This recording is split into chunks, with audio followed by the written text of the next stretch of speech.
And is there headphones? No, you guys don't Nah. have headphones? Sick. No, this is We're it. new You're on the school. show. Oh, I can wear my helmet then. You're a fit. Yeah. Yeah, sure.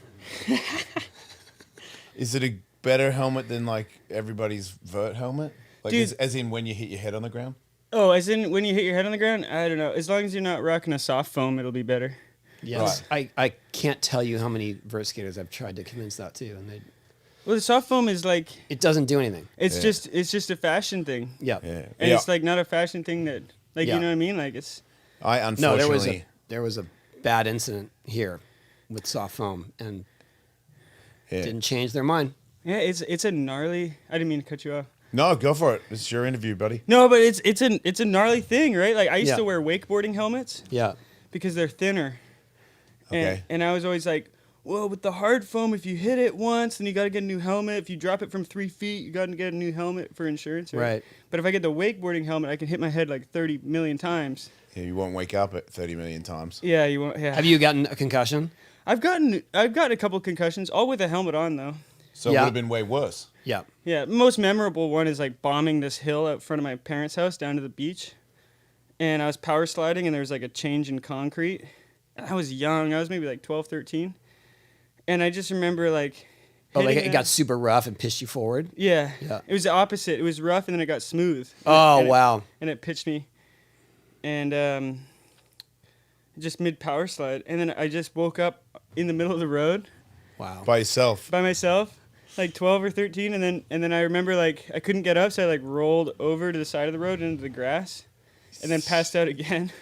Yeah. In and out of That's consciousness. traumatic. Yeah. Yeah, I was like, oh, I'm in this street. I should get out of this street, and then like go Wow. over. Did your parents know that you had a concussion when you got home? I told them what happened. I don't hide things from my parents. So we got a really good relationship. Good. Yeah, my first concussion was on roller skates. No. Yeah, roller No. skates out in our neighborhood. I don't know. I was maybe 7 or 8 or something, and I guess I fell. I learned all this later, but I fell in the alleyway. All my friends were roller skating too, and they said I was snoring. And then I got Wow. up and immediately just went home crying. I didn't know what was going on. Yeah. And my mom thought I had been in a fight. Uh, And she's like, 'Cause "What the you hell's didn't wrong with know you?" And what I was you just did. home crying. And then she made me some food because it was dinner time. Yeah, that and heals then I things. proceeded to just puke everywhere. oh, you And had then- a proper concussion. Yeah, and then one of the friends came over and was like, "Is Tony okay?" She's like, "Yeah, what the hell's wrong with him?" And they told Yeah. her, okay. And then Wow. they went to the hospital. That's like life before cell phones. Oh yeah. Yeah, you just show up at home all messed up. Yeah, I don't remember the day at all, but that's heavy. Yeah. So, I mean, you learned obviously early on the value of wearing a helmet. I Yeah. get it. Yeah. Yeah. What's it like being one of the only guys on the streets wearing a helmet? It's just like it was yesterday. I never had a life without it.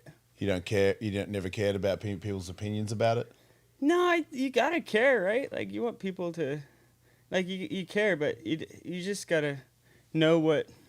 Ah, man, I wanted to get this guy's name for this interview, but I don't know his name. He's kind of like a shorter, bald dude, and he's like king of roasting. You know those roast TVs. Jeff Ross. Yeah. Dude, like the way that he shows up dressed to roast others. Yeah. He gives the other people so many vain things to attach to. Yeah. So Yeah. it confuses what you're actually trying to roast. Wow, you might have just figured him out. But you know what I mean? Like when I see him, like it looks like the most roastable guy, and he's the king. Like Yeah. I But feel- he's also he's self-deprecating for himself too, so it's not like people can really get him. I mean, Yeah. if you're the roast champion, you better be like good at Be getting ready, roasted. be ready to deflect. because it's Yeah. coming. Yeah. so, I feel like wearing the helmet just helped. Like I would show up at a park as a kid, and people would like, and I'd be like, "Don't worry, Mom. Like I just gotta start skating, and then they'll see." You know. Yeah. And then it's like, oh, then you do some tricks, and like, oh, this kid, I think skateboarding just speaks. Oh, for sure. But that's a great attitude too. Just like it's fine. Like Yeah. I'm doing my thing. I feel like your skating style is gonna open up skateboarding, because like the longer skateboarding's around, the more I see everyone doing different things and being more accepting of everyone doing different things. But you're like an extension of, yeah, man, like bonelesses are cool again. Or there was a time where I was a vert dude, and if you did hand plants, it was like, really, dude? And I'm like, oh, let me kickflip indie. Is that better? Yes, it is. It's way better. Okay, let me do like a pointer grind instead of a nose grind because it's more like you guys, and that's cool right now. And then I left and came back, and people were like, I'll do nose grind and grab the tail. And I'm like, that was unacceptable in like the late 90s. Like you couldn't grab like, dude, you're grabbing the tail. That's retro now. Right. And now, and now it's like absolutely. bonelesses. Like people do bonelesses, and it's like, not cool, it's hell yeah. Like everything is good now, and then your level, what you do, it's everything. There is no limitations, and you've made it awesome. Thank you. I feel like there's going to be people that are going to follow like your kind of path, and then like, because what you're doing, I didn't even know. Like I thought, how much further can we go? Now it's like endless, because people can start to emulate you and do all these other things that we never tried. Like people don't do what you do at all. Yeah. It's extremely difficult. Yeah. There's that.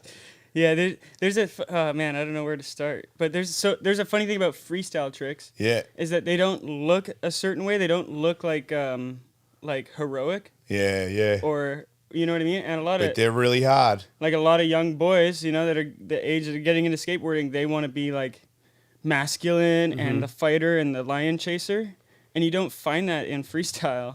Right. So it's just not attractive, but it's not any less difficult. But there's something to be said too. When you were talking about, you know, if you got to a park and you're a kid and you're wearing a helmet and getting made fun of, and then like, okay, just watch what happens. But what I was going to say is, it does remind me of, especially now with how far you've come and just putting out this last video, when I was growing up, it was you either were a bowl skater, which is vert, but you were a pool skater, or you were a freestyler.